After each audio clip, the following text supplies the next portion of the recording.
In its first 10 years, the hospital's official name was the Kings County Asylum. The hospital was revolutionary at the time because of a departure from asylums of folklore, overcrowded places where gross human rights abuses often occurred. Brooklyn built the asylum to alleviate overcrowding in its asylums. It was a farm colony asylum, where patients worked in various farm-related activities such as feeding livestock, growing food, and this was considered a form of therapy. Eventually, the Kings County Asylum began to suffer the very same thing that it attempted to relieve: overcrowding. The New York State responded to the problem in 1895 when control of the asylum was passed into state hands, and it was renamed the Kings Park State Hospital. The surrounding community, which used to be known as Indian Head, adopted the name Kings Park, which it is still known as today. The state eventually built the hospital into a self-sufficient community that grew its food, generated heat and electricity, and had its own Long Island Railroad spur, and also housed its staff on site. As patient populations grew throughout the 20th century, the hospital expanded. By the late 1930s, the state began to build upward instead of outward. During this period, the famous 13-story Building 93 was constructed. Designed by state architect William E. Huggard and founded with the Work Progress Administration money, the building was completed in 1939 and was used as an infirmary for the facility's geriatric patients and patients with chronic physical ailments. After World War II, patient population at Kings Park and other Long Island asylums increased considerably. In 1954, the patient census at Kings Park topped 9,303 and would begin to steadily decline afterward. By the time Kings Park reached its peak patient population, the old rest and relaxation philosophy surrounding farming had been succeeded by more invasive techniques of prefrontal lobotomies and electroshock therapy. However, those methods were soon abandoned after 1955 following the introduction of Therazine, the first widely used drug in the treatment of mental illness. The medication made it possible for patients to live everyday lives outside of mental institutions.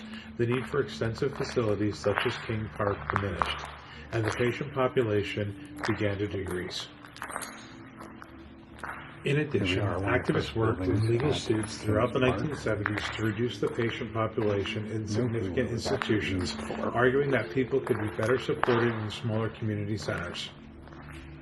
By the early 1990s, the Kings Park Psychiatric Center, as it became known, was much reduced. Many of the buildings were shut down or reduced in usage.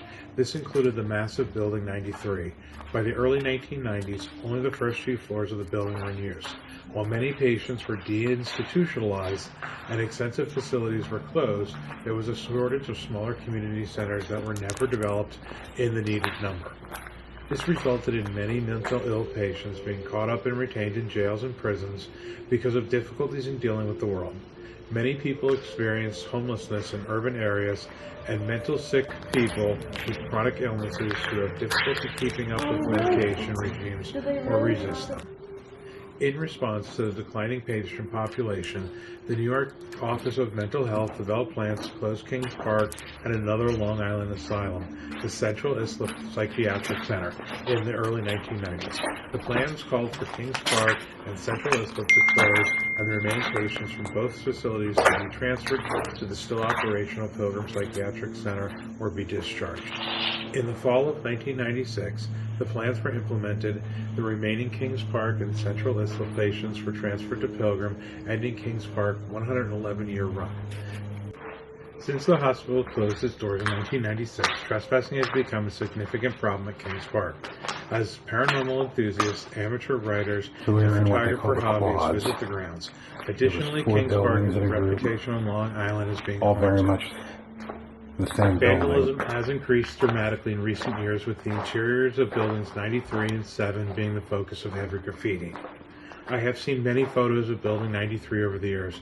I cannot explain the feeling of being right there, standing only feet away. It was awe-inspiring. Due to activity on the site, I decided not to enter the building. Thank you so much for tuning into this video. If you enjoyed it, remember to hit that thumbs up button. This helps YouTube understand that people like the content and recommend it to others who may also enjoy it. If you're feeling generous, consider subscribing to the channel and clicking that notification bell to stay up to date on new content. As always, until next time, explorers, stay safe.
So I'm pretty sure the quads were used as housing for population. This appears to be most likely a dormitory style setting. She thought it was a golden snitch, but it's actually a radioactive symbol.